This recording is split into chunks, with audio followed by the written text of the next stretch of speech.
Well, good morning. Doing my daily run down to the mall again. I think it's the best thing I've done for myself in the last 40 years or whatever. 76, yeah, probably about 23. So that's like 50 years I've been running.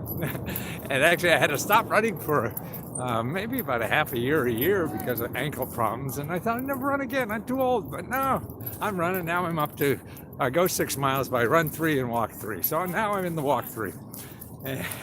And what I thought about is, I read into an article the other day how now judges can eliminate all your student debt.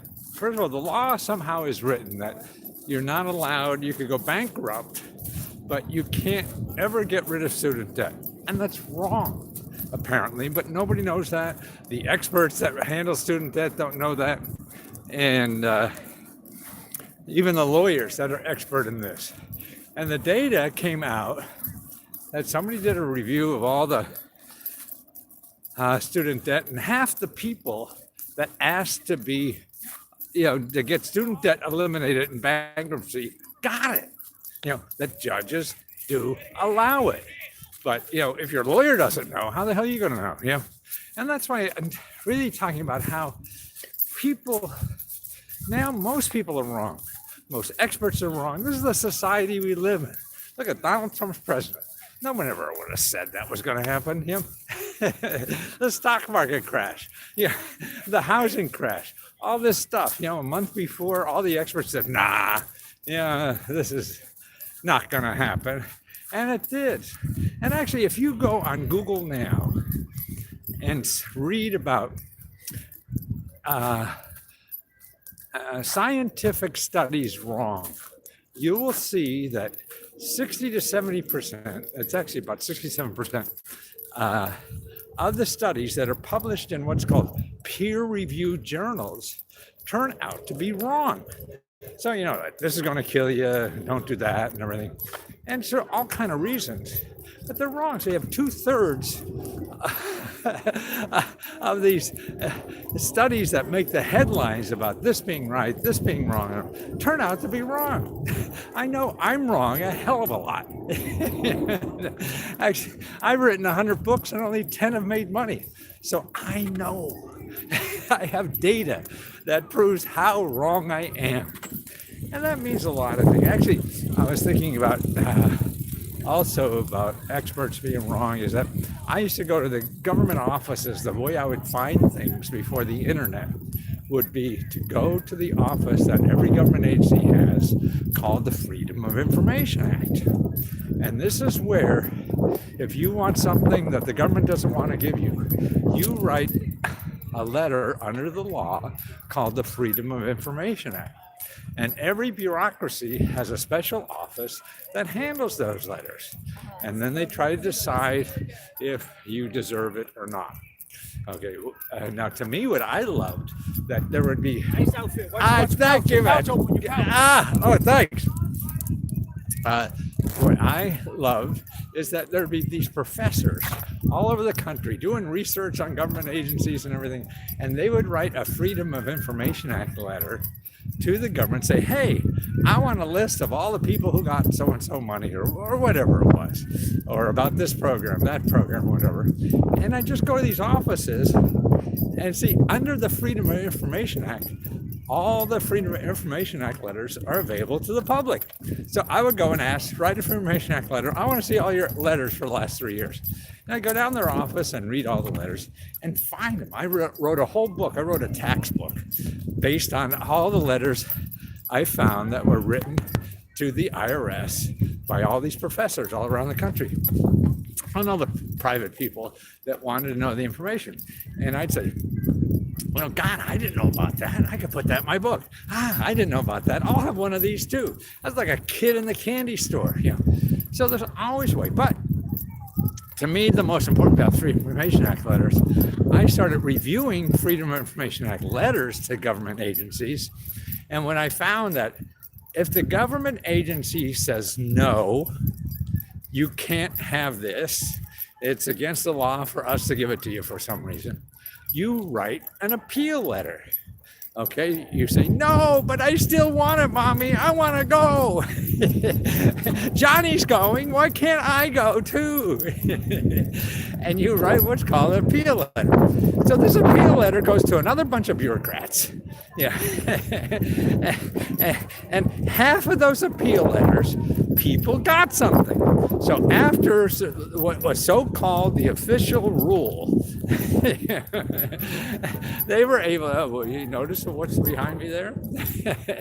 After the agency gave what was official rule, they had it overturned by another bunch of bureaucrats. See, what I sort of feel is, when you're trying to get something from the government, okay, how many times has the government screwed you over, right? So we all have that. These bureaucracies don't know, they're not personally involved in anything. And so you get caught up and spit out in something. And so you get screwed. Now, to me, what I say, okay, give the bureaucracy a chance to screw somebody else in your favor. So if you don't ask, you're never going to get it, right?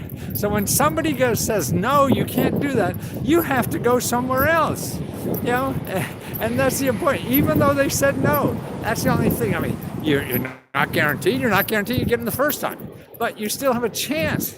So if half the people who say, no, you're wrong, get the okay, then why not you? Yeah. So that's why everything, you're trying to get money from some agency or program and they say no, you go to a higher authority. You have elected officials right where you live. You have county government, you have city governments, you have state governments, and then you have the federal government. So depending on who runs the program, maybe it's a state agency, so you go to your state elected official. And then if they don't do anything, then you could go to your federal official. You have a congressman and 2 senators. See, I've gotten so many, so much free help for people I know by just having them go there, and it's so important to know you have that. And it costs you nothing, And see, the elected officials have more power over the bureaucracy than you and I will ever have, or your lawyer. Don't hire an attorney. They're just going to spend money on you, when you could use these things for free. And that's the important thing. And so you go, who has power over that source? The people who have power over any source of government money, federal, state, and local, are elected officials. Because the elected officials are the ones who pass the law and pass the budget for that bureaucrat to get paid. So they'd rather please an elected official than anybody else in this country. I mean, they're not all that way, of course, but that's the way the system works. So you have to know the pressure points if you want to make the system work for you. And it's not hiring an attorney who's going to charge a couple $100 an hour. The same way like your insurance company doesn't pay a claim. Okay, most of us think, well, we have to go on the internet, find a lawyer that specializes in insurance companies or whatever. No, you're either going to pay a lot of money or not have to share your money with somebody else. And before you even do that, I'm not saying that's wrong all the time. It's wrong to start out with because you have so many other ways to do that.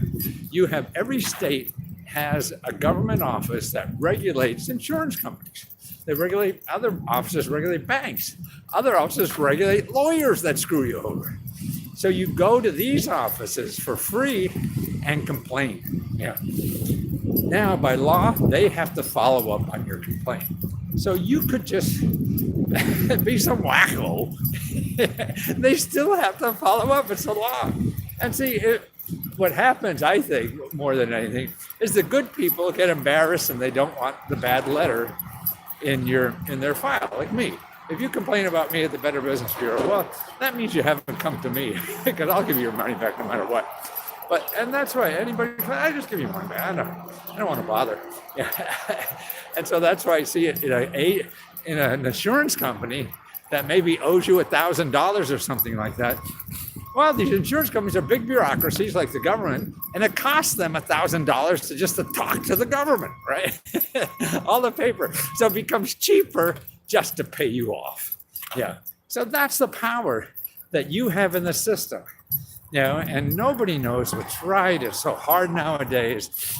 And that's why, on the other thing about people not knowing what's right, that's why you have to trust yourself and go out and find out for yourself what's right or wrong. Don't trust somebody. Like, if I say something works, I don't really know. I'm not using that. I just find it. Say, hey, this looks like good for you, maybe. And the only way to be sure is you contact that and see. And the important thing when you do that is then to find out, okay, you can't help me. Who else can? Because, like, I just did a thing now about womeninneed.org or something. These organizations that are in a lot of states and local municipalities around the country that help women in need. They give grants up to $20,000 to change your career and become economically self-sufficient. And so if they can't help you for some reason, or anybody that you contact for help and they can't, what you have to do is ask, hey, okay, then who else do you think could help me? Because you're going through this process the first time. They're in the process maybe years, months, or whatever, centuries, helping people like you. So they run into other people that do other kinds of things like they do, at conferences or whatever. So they're in the best place to learn stuff that even I don't know.